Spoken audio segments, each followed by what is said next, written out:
बहुत से लोग गलती करते हैं एक सिंपल से बैंक डिपॉजिट फॉर्म को फिल करने में, लेकिन ऐसा क्यों? क्योंकि सबसे बड़ा डर तो उन्हें ये होता है कि उनका पैसा गलती से किसी और के अकाउंट में ना चला जाए। तो इस वीडियो में मैं आप सभी को बताऊंगा कि कैसे आप किसी भी बैंक डिपॉजिट फॉर्म को सही तरीके से फिल कर सकते हैं। वीडियो को पूरा देखिएगा, ये छोटी सी इन्फॉर्मेटिव वीडियो आपके लिए काम की हो सकती है। चलिए कुछ सीख लेते हैं।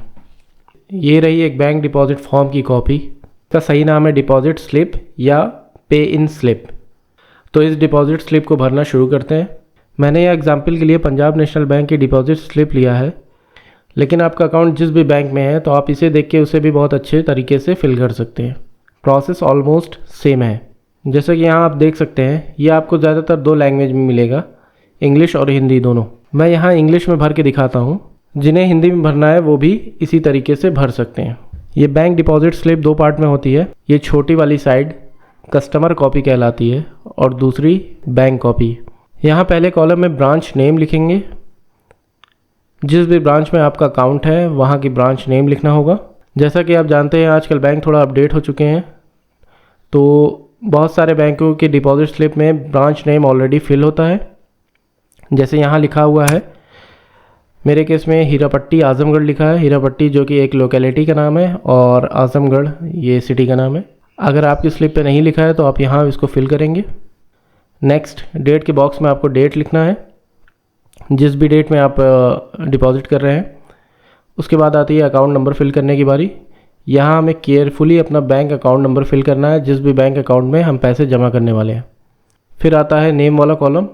यहाँ आपको नाम लिखना है। नेक्स्ट, मोबाइल नंबर ज़रूर फिल करें।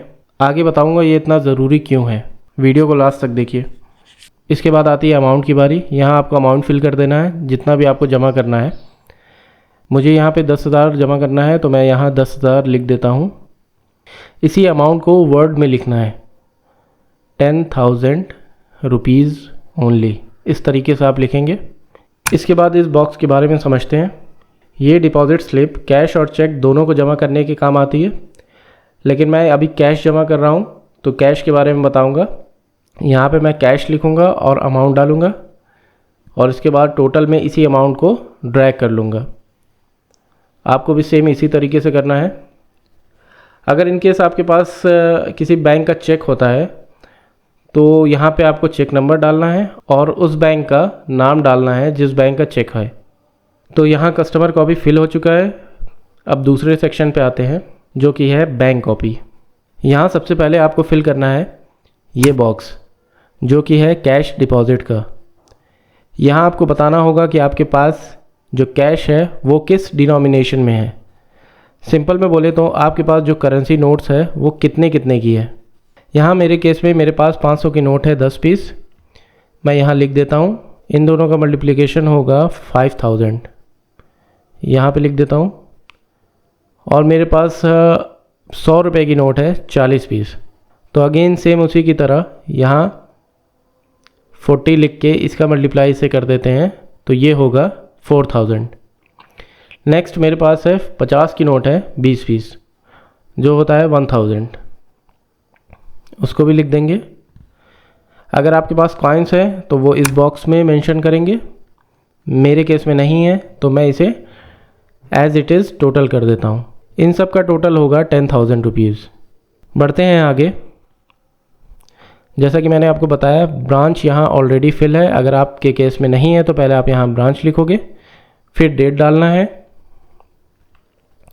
और फिर अकाउंट नंबर डालना है, जो कि सेम हमने कस्टमर कॉपी में फिल किया है वैसे ही।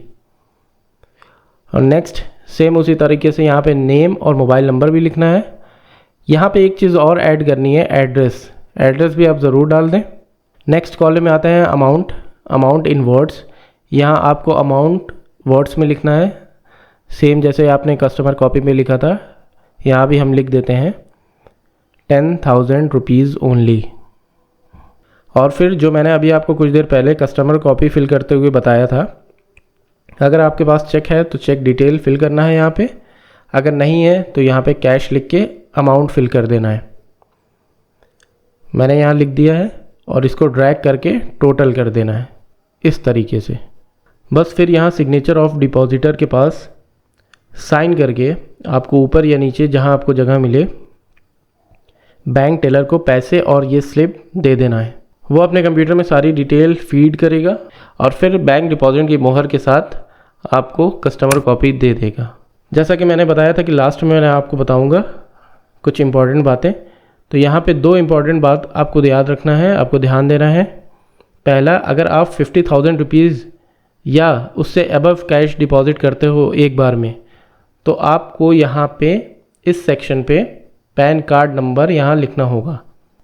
और दूसरी इंपॉर्टेंट बात यह है कि जब भी आप डिपॉजिट स्लिप आप फिल करोगे तो अपना मोबाइल नंबर ज़रूर लिखें, जिससे कि बैंक एम्प्लॉय अगर आपसे कोई मिस्टेक हो गई है, अमाउंट की गलती हो या अकाउंट नंबर गलत लिख जाए या कोई भी अदर इशू हो, तो बैंक एम्प्लॉय आपसे कांटेक्ट कर सके, जिससे कि वो पैसा गलती से किसी और के अकाउंट में ना ट्रांसफ़र हो जाए।